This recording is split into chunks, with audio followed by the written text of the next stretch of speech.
Salut tout le monde, alors aujourd'hui comme promis je vais répondre à des questions que mes lecteurs m'ont posées sur Instagram. Je vous avais suggéré de m'envoyer des questions, des problèmes que vous rencontriez avec vos chevaux pour que je réponde comme je peux, je l'espère, en vidéo à votre problématique pour vous donner des grandes lignes de conduite à suivre pour éventuellement régler votre problème ou bien simplement pour évoquer un sujet dont vous aviez envie de parler. Pour commencer, j'ai une demande de Tiffen qui me demande quand le cheval passe au-dessus de la main, quelle technique utiliser pour régler ce problème-là. Alors, un cheval qui passe au-dessus de la main, ça peut s'expliquer par beaucoup de choses. D'abord, est-ce que le cheval avance assez? Parce que souvent, on va avoir des chevaux qui vont venir se retenir, figer le dos et contracter le garrot, contracter le dos. Et ils vont plus vouloir avancer, ou alors avancer en marchant vraiment comme des poneys. Vous voyez très figés, pas très à l'aise, et donc ils vont finir par renverser l'encolure, effondrer le garrot et passer au-dessus de la main. Quand ça arrive, il faut déjà vérifier est-ce que mon cheval répond aux jambes, ce qui est dans 80% des cas, souvent c'est pas le cas, le cheval répond pas bien aux jambes. Est-ce qu'il répond aux jambes? Est-ce que il a un bon rythme, c'est-à-dire est-ce que son rythme est décousu? Est-ce qu'il accélère 3 pas puis freine 2 pas, accélère 3 pas, etc. Est-ce qu'il a un rythme bien cadencé, bien régulier? Souvent un rythme décousu montre que le cheval est mentalement contracté, pas à l'aise, et ça vous donne des idées sur déjà quoi travailler en priorité. Peut-être travailler d'abord sa relaxation mentale. Ensuite, lorsque le cheval passe au-dessus de la main, une fois qu'on l'a vérifié, est-ce qu'il répond aux jambes? Est-ce qu'il a un rythme qui est correct, cadencé, rythmé, relaxé, régulier? Est-ce qu'il avance? C'est-à-dire que répondre aux jambes et avancer, c'est pas la même chose. C'est-à-dire qu'un cheval qui répond quand on lui demande d'avancer, c'est un cheval qui répond aux jambes. Et un cheval qui répond aux jambes, mais qui tient deux foulées puis retombe dans un pas ou un rythme très très lent ou trop lent, sous-cadencé, ça c'est un cheval qui n'avance pas, mais qui répond aux jambes. Donc une fois qu'on a vérifié ça, on va pouvoir déjà commencer à régler quelques soucis, parce que un cheval ne peut pas venir se tendre sur le mors, ne peut pas venir tendre son dos s'il n'a pas déjà un moteur qui envoie de l'énergie vers le contact. Il faut penser à votre cheval comme à un arc, c'est-à-dire qu'il y a 2 points d'entrée, il y a l'arrière-main, les postérieurs, et l'avant-main avec le contact notamment. Et en fait, vous allez réceptionner dans vos mains l'énergie que votre cheval envoie avec son moteur dans l'arrière-main, dans les postérieurs. Et vous allez venir du coup mettre un point de pression derrière, mettre un réceptacle devant, ce qui va permettre de venir tendre le dos de votre cheval comme un arc, ok? Et du coup, il faut commencer par la base qui est le moteur, d'accord? Donc si on résume, d'abord vérifier que l'arrière-main est active. Votre cheval répond aux jambes, votre cheval avance à un rythme régulier. Déjà, si vous avez ça, c'est déjà très bien. Ensuite, on va voir un petit peu ce qui se passe devant. Comment est-ce qu'on peut réceptionner l'énergie devant de façon à expliquer au cheval qu'il peut venir tendre son dos, qu'il peut venir monter son garrot, serrer les abdominaux, offrir une flexion de bassin. Donc son bassin va se tenir, vraiment venir se ployer comme ça pour pouvoir venir étirer le dos, sortir son garrot de ses omoplates, de ses 2 scapulas et on va commencer à avoir un cheval rond sur le contact.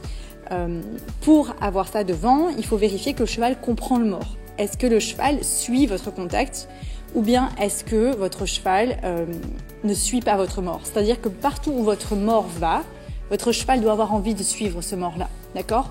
C'est la première chose à enseigner à votre cheval avant même de monter dessus lorsque vous lui avez mis un mors dans la bouche ou bien un side pull, peu importe.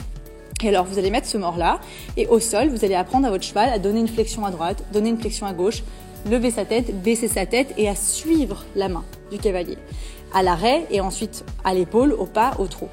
Et une fois que vous serez en selle, votre cheval aura déjà compris quelque chose sur le mors et aura déjà conditionné dans sa tête une réponse de suivre le mors, ok? Et pas aller contre, pas y céder. On ne veut pas que le cheval cède au mors. On ne veut pas non plus qu'il pousse contre, mais on veut qu'il suive le mors avec légèreté. Légèreté ne veut pas dire absence de contact, attention, mais ça c'est un autre sujet. Et donc, une fois que vous avez appris à votre cheval à suivre le mors, déjà, vous avez des choses qui sont quand même réglées dans sa tête, dans le sens où le mors devient quelque chose de simple et de compréhensible. Alors que si votre cheval ne comprend pas le mors, il va jamais vous donner un bon contact. Ça sera toujours flou, il y aura toujours une zone d'ombre pour lui et ça sera toujours peut-être même sujet d'angoisse et de stress pour lui. Donc une fois que votre cheval a appris à suivre le mors, vous allez pouvoir commencer à travailler vraiment plus sur la biomécanique.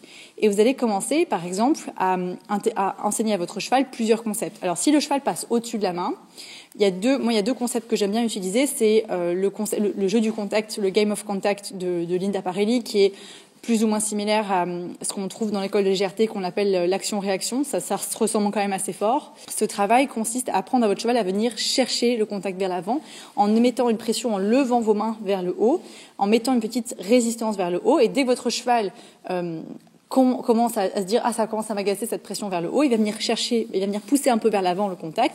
Là, vous allez venir céder et répéter. Et vous allez finir par apprendre à votre cheval, dès que vous mettez une petite tension sur les rênes, il va venir s'étendre. Attention, s'étendre, mais pas arracher les rênes. C'est pas du tout la même chose. C'est juste lui apprendre une autre réponse qu'une réponse automatique peut-être enregistrée depuis des années, qui consiste à venir se figer ou s'encapuchonner quand on prend le contact. Et donc ça, c'est une première chose. Et ensuite, le deuxième concept que j'aime bien, c'est le concept de la boîte, le concept de la boîte, de mettre son cheval dans une boîte, c'est-à-dire une boîte fermée entre l'arrière-main et l'avant-main. Ok ? Et alors pour ça, il faut apprendre à votre cheval, dès qu'il vient à se figer et commencer à se renverser, résister dans vos doigts. D'abord remettre des jambes, puis résister dans vos doigts, faire ce qu'on appelle un demi-arrêt sur votre rêne extérieure. Alors, il y a les demi-arrêts de l'école classique où on va plutôt lever la main et venir un petit peu remonter le cheval avec des demi-arrêts classiques. Alors, d'une école à l'autre, c'est pas le même mot. On a les demi-parades allemandes, on a les demi-arrêts de l'école de tradition française. Bref, dans tous les cas, c'est un mouvement de résistance sur votre poignet. Vous allez venir serrer votre rêne extérieure pour que votre cheval lâche la nuque. Ok ? Alors, c'est pas venir s'arrondir comme ça et faire une espèce de faux placé horrible. C'est juste venir relâcher la nuque et venir se détendre entre les rênes. Et donc, vous allez apprendre à votre cheval, à temps en temps, quand tu commences à sortir de la boîte, il y a une résistance qui s'opère, il y a une pression qui existe pour te dire que tu dois rester à un certain niveau d'encolure. Et ce principe de la boîte, on va le travailler progressivement. C'est-à-dire qu'au début, ça va être quelques pas, puis on relâchera toutes les rênes. Puis plus longtemps, on relâchera toutes les rênes. Puis dans la transition montante, on relâchera les rênes. Puis dans la transition descendante, on relâchera les rênes, etc. Mais il faut bien s'accorder sur le fait qu'on ne travaille pas ça sans travailler en priorité l'arrière-main. L'arrière-main, c'est toujours la première étape. Donc par exemple, on va venir travailler son cheval sur des spirales où on l'incurve et on lui demande de venir engager son postérieur interne, on réceptionne dans la rêne externe et puis on le lance dans une transition montante ou dans une transition descendante. Mais il faut toujours en priorité travailler votre arrière-main puis recevoir dans vos mains, dans vos rênes. Donc ça, c'est vraiment, à mon avis, la base qu'il faut bien comprendre pour travailler un cheval qui sort de la main, qui a tendance à passer au-dessus de la main et qui a un contact qui est un petit peu fragile. C'est vraiment travailler comme un château de cartes, d'accord ? Vous avez votre première étape, c'est les postérieurs, le moteur. Donc, on regroupe là-dedans les questions, est-ce que mon cheval répond aux jambes ? Est-ce que mon cheval avance ? Est-ce qu'il a un rythme régulier, relaxé ? C'est vos 3 questions de base, ok ? Et une fois que vous avez ça, vous pouvez commencer à vous dire, est-ce que mon cheval répond à la jambe intérieure ? Est-ce qu'il est capable de s'incurver et de venir bouger sa cage thoracique d'un côté à un autre ? Est-ce qu'il est capable de faire ça toujours en gardant le premier étage ? Réponse aux jambes, des contractions dans le rythme et avancer régulièrement. S'il est capable de faire ça et de commencer à avoir un cheval qui peut bouger sa cage thoracique et engager le postérieur interne d'un côté et de l'autre, vous pouvez commencer à passer à la 3e étape qui est, si je résiste dans ma rêne extérieure quand je demande à mon cheval d'avancer, de s'incurver, est-ce que je peux enfin résister du coup dans ma rêne extérieure et mon cheval vient donner sa nuque, d'accord ? Avec un demi-arrêt, une demi-parade comme vous préférez. Et alors votre cheval va commencer à progressivement relâcher sa nuque et par votre action des postérieurs et d'incurvation, vous allez venir envoyer de l'énergie contre cette rêne extérieure et alors votre cheval va pouvoir, contre cette rêne extérieure, monter son garrot.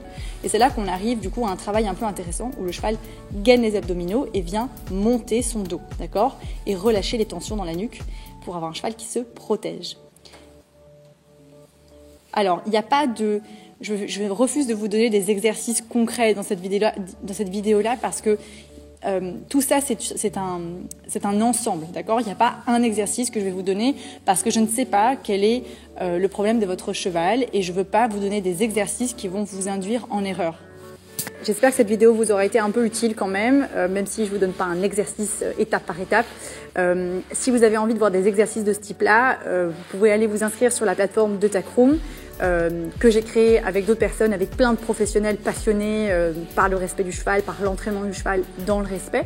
Et là-dedans, vous avez tout un tas de programmes avec des exercices étape par étape. Je trouve ça super important de suivre chaque étape parce que sinon j'ai très peur qu'on fasse des bêtises sur le cheval pour aller trop vite, d'accord? Donc allez jeter un œil à cette plateforme, ça peut vous intéresser.